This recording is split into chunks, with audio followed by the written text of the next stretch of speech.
Hello! So ayun na nga guys, syempre tayo ay nanonood sa Gundula Correct sa aking YouTube. At syempre nakita ko nga, nag-feedback sa akin 3 years ago na syempre tuwang-tuwa ako nung nanalo si BBM at si Sara dahil syempre akala ko talaga magiging okay, mapapagpatuloy niya ang sinimulan ni Tatay Digong sa build.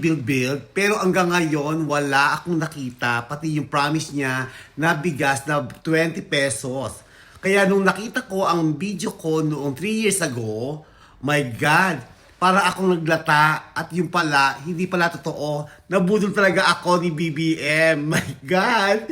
Pero okay lang kasi nga, na tuwang-tuwa naman ako ngayon sa mga balita na ang ating So, okay naman guys kasi nga si BP na si Sara Duterte ay mukhang umaariba at mukha talaga magiging presidente siya ng Pilipinas. So, okay lang. Talaga nakita nyo naman guys ha. Tingnan nyo. Nanonood ako ng aking vlog na sa YouTube, na Gundula Correct.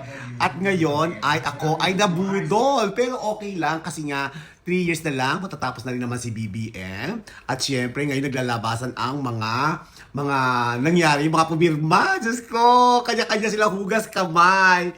Pero ang totoo guys, tama naman lahat ang sinabi ni Sara Duterte na 3 months to 2 months ago nang sinabi, dalawa lang ang may hawak ng budget. So ngayon, Monday na.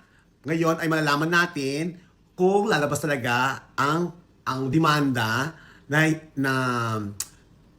nilaban nila doon sa mga buwaya. So anyway guys, ako natutuwa at hindi ako tumitigil sa kakapanood at pag-update ng mga balita kasi siyempre Pilipino ako. Meron akong pusong Pilipino at siyempre mahal ko ang Pilipinas. Kaya ngayon guys, malaman natin ngayon kung sino ang uupo sa June. Dahil butuhan na, aminin. So excited and excitement. Love.